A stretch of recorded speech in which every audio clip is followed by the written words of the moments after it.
From Iraq to Kuwait, word up, that's the station. Regulation, CNN, Channel 10, once again, walk. T-O-N-Y, F-A-N-Y, multiply, killer cop, me and you got me, I got me. T-O-N-Y, F-A-N-Y, multiply, killer cop, me and you got me. Another edition of Inside 585, or rather I should call it Inside the W585. Got Mr. W585 himself, Chris G. Mr. 585? Mr. W585, Mr. 585, I mean, from WITR to RUR. well, actually, it was RUR first. Then WITR, not W585. Yep. So, like, is there a difference with doing the W585, or does that kind of take you back to the days you were with RUR and WITR, or is it kind of like a whole different feeling? Well, college radio was good because, number one, it was less restrictions. You know, since we was on at a late night, we could play pretty much anything that you could play during safe hour that you couldn't play on regular radio. Yeah. But W585 is internet, and people either pay for the service or they have ways that they can listen to it. So it's not all over the place. You don't have to worry about your kids listening unless they got the address and they listen in. But you can monitor that, or we can just really do. It's like satellite radio. You can do anything. Yeah. We were talking about it last time we were here. I think you said ranked number 4 now. In fact, that's where we are. We're at number 4, and that was because we had a brand new show that appeared on Friday that ran through the weekend. A lot of people jumped on it, and we've been having mad guest stars, and a lot of local talent we've been putting on. And when we say we got some local talent, we tag them in our posts when we put them up, and they post to their friends, and more people listen to the show. And that really helped us out because it put us in the top 4 position, where now we've beaten out Funkmaster Flex's podcast. And there's another famous DJ in New York too, I forgot what his name was. He has a show. When I saw them before, I was surprised. Right. Where I'm sitting there typing at the computer, I'm like, okay, let's see where 585 is. I'm thinking that we're going to be somewhere in the top 20 where we usually are. Right. And I see number 4. And my daughter was sitting next to me, and she said, I shriek like a girl. And I was like, number 4, yeah, good. And so, and I looked at our stats, and we had mad downloads and mad plays, about over 100 downloads across the U.S., and mad plays across pretty much the international community. Yeah. So it was like, okay, people was on it.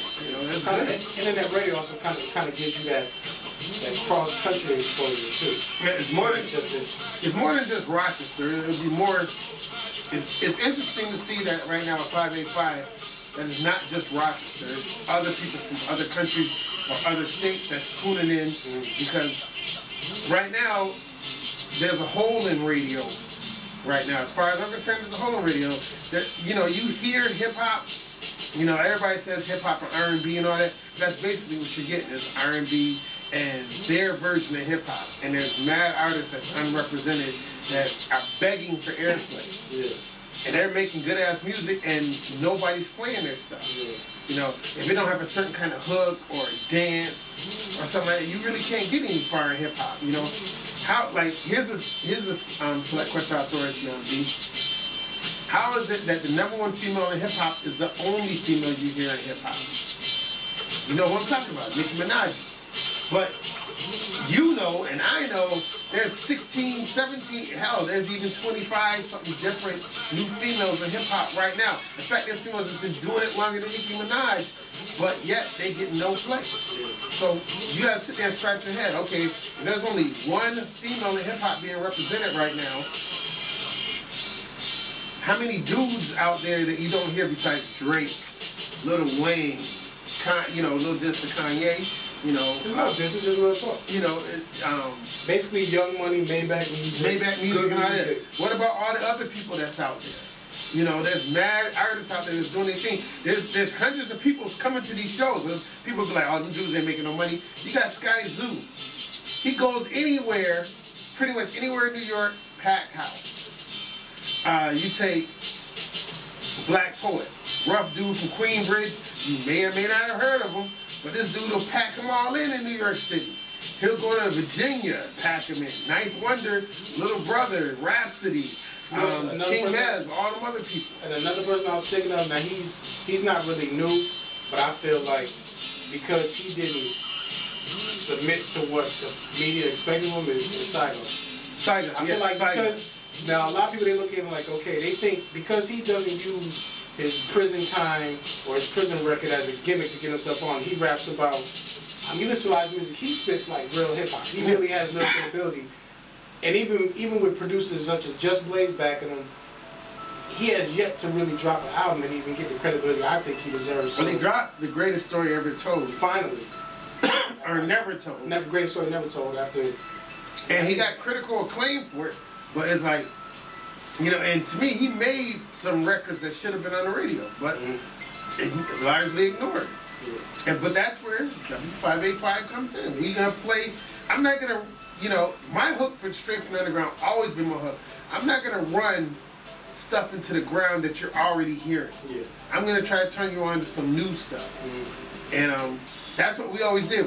You know, back in the day, a lot of people say that, you know, during the 90s, when I did ITR, that, you know, I was usually the first person that would play the new Nas or Ghostface Killer or Jay-Z.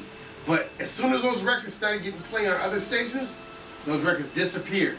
I started playing, I went on to the next album cut or the remix or something else. And if I hear the remix somewhere else, time to cut it off.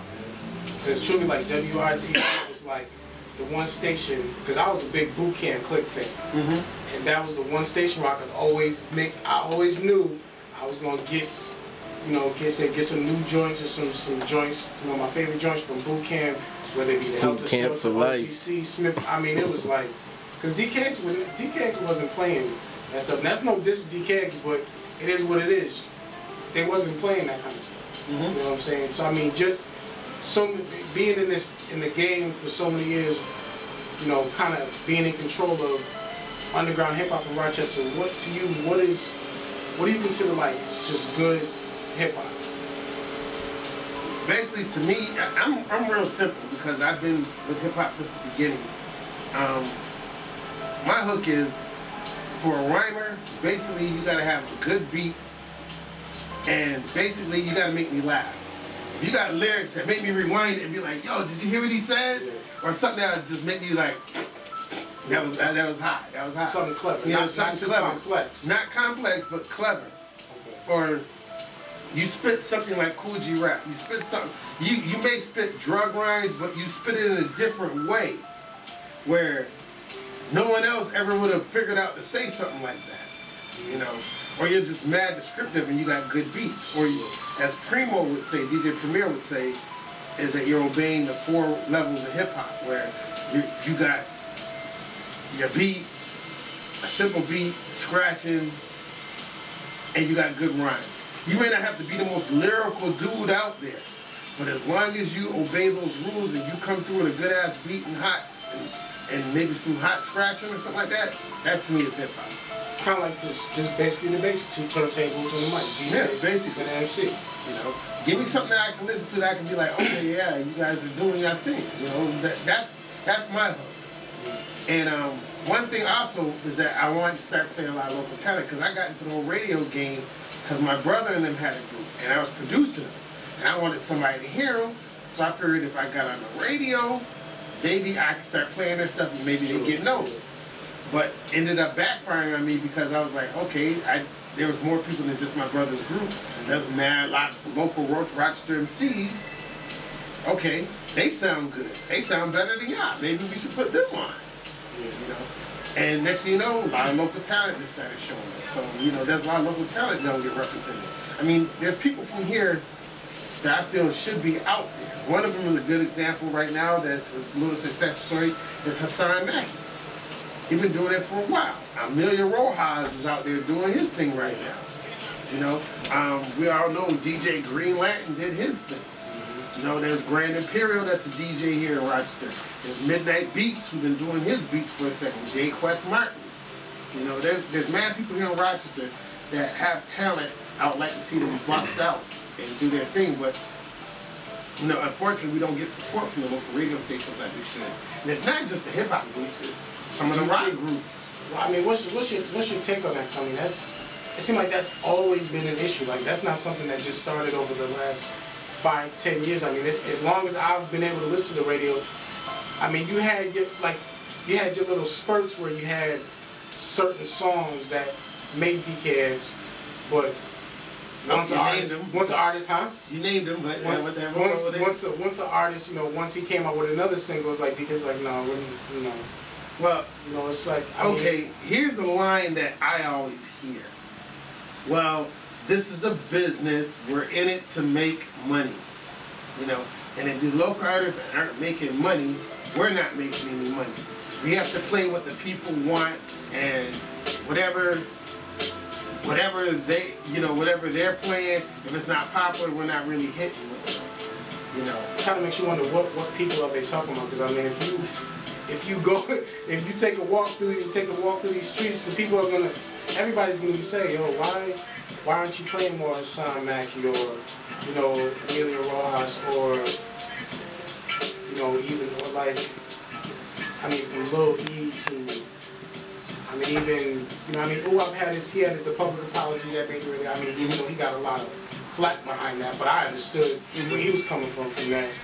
But I mean, even that, it's like, after that, it was like, they didn't want to hear nothing else from him. So it's like, if you go through these streets, people are going to ask about individuals like those as why they're not on the radio more, and it's like, what excuse do they have? Like, I wonder, like, what people are they listening to? Like, are they just going online and looking at the Billboard Top 100 charts, like, oh, so that's, okay, Nicki Minaj is number 2, so we need to play that song more over here, even though you're not taking into consideration anything what we're talking about. It's not just DKX. We kind of knew, a lot of radio has been messed up ever since, as you know, like I said, the southern invasion of New York, what I'll say.